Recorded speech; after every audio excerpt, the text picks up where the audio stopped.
I agreed to the family trip, quietly, the same way I had agreed to so many things before, without making a scene, without announcing what it cost me. Plans were shared casually, almost lazily, as if travel appeared out of thin air, and not through careful budgeting and late nights of calculation. Everyone spoke with excitement about destinations and schedules, and I listened more than I talked. I had learned that, in our family, the person who made things possible was rarely the one who was acknowledged. The arrangement came together faster than expected. Tickets were booked, routes finalized, and accommodations confirmed. No one asked how it was all being paid for, and I didn't volunteer the answer.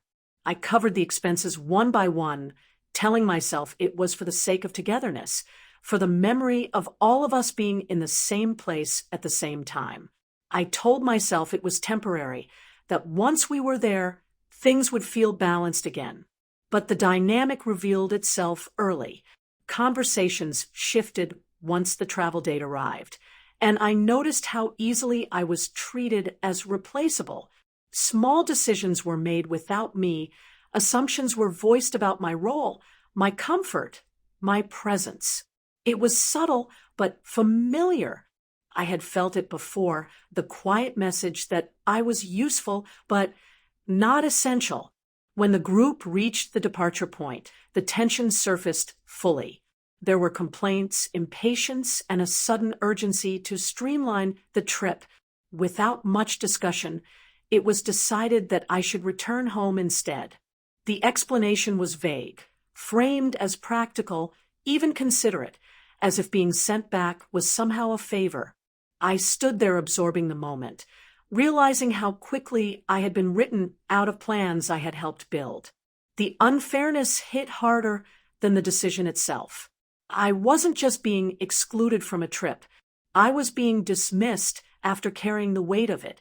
I thought about the receipts, the confirmations, the careful planning that no one else had bothered to see. I thought about how easily people accept support when it's invisible, and how quickly they discard the person behind it. I didn't argue. I didn't reveal the truth or defend myself on the spot. Instead, I nodded, gathered my things, and walked away with a calm I didn't fully feel yet. As I headed back, a quiet resolve formed beneath the shock. They didn't know what I had done to make this trip possible, and for the first time, I realized that maybe they were about to learn what it meant to underestimate me.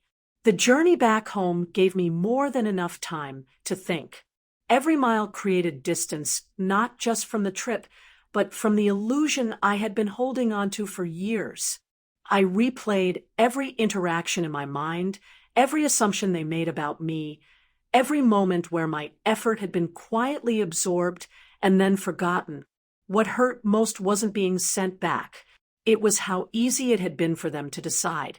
I was the one who could be removed without consequence. Once I was home, the messages slowed. Photos started appearing in the family chat, airports, meals, smiling faces, and I noticed something else immediately. Confusion crept in. Plans weren't running as smoothly as expected. Someone asked about a booking detail. Someone else wondered why a confirmation email hadn't arrived.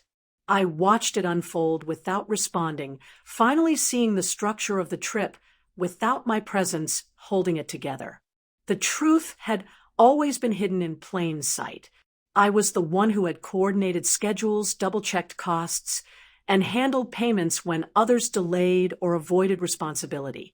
I had stepped in quietly so things wouldn't fall apart.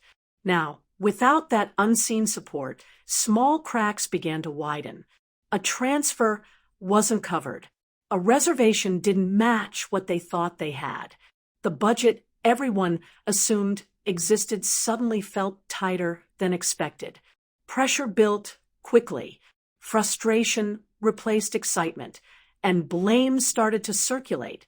I could sense it even through short, carefully worded messages. They were trying to solve problems without admitting they didn't fully understand how things had been arranged. And still, no one reached out to me directly. Pride kept them circling around the truth instead of facing it. As the days passed, pieces of the reality surfaced. Someone finally checked the payment history. Someone else asked the right question. The realization didn't arrive all at once, but when it did, it landed heavily. I imagined the silence that must have followed, the shift in energy as they understood what had actually happened. The person they had sent home was the one who had made the trip possible in the first place. I stayed quiet through it all, not out of spite, but out of clarity. I was no longer interested in explaining myself to people who hadn't thought twice before dismissing me. I focused on my own routine, grounding myself in familiar comforts, reminding myself that my worth didn't come from being useful to others. Eventually, messages did arrive. They were cautious, indirect, filled with half acknowledgments and uncomfortable politeness. There was no apology, yet just an unspoken awareness that a line had been crossed. I could feel the shift in tone, the sudden respect that came not from understanding me, but from realizing the consequences of ignoring me. That was the turning point, not when they figured out the truth, but when I decided what to do with it. I understood, then, that revealing everything wouldn't be about proving a point. It would be about setting a boundary that should have existed long ago. I wasn't angry anymore. I was resolved, and as the trip continued without me, I prepared to make sure this would be the last time my effort was invisible and my presence treated as optional. When the family finally realized the truth, it hit them harder than any argument could have. The trip they assumed was effortless had been quietly funded and organized entirely by me, the one they had dismissed and sent home.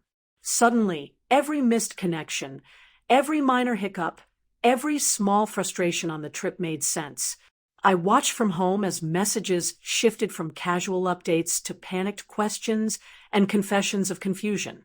The people who had seemed so confident and in control were scrambling to fix what they had taken for granted. I didn't rush to respond. I didn't need to. The silence itself became a statement. My absence spoke louder than any words I could have written. It highlighted the reality they had ignored, that my effort was the backbone of the family logistics, that my contributions were far more significant than anyone acknowledged. In realizing this, they also realized how wrong it was to dismiss me so casually. When they finally reached out, it wasn't to apologize outright. The messages were careful, hesitant, tinged with respect, and a subtle admission of fault. For the first time, I could see them grappling with their own assumptions, understanding that taking someone's effort for granted comes with consequences. I chose not to lecture. I let them reflect, letting the weight of the truth sink in.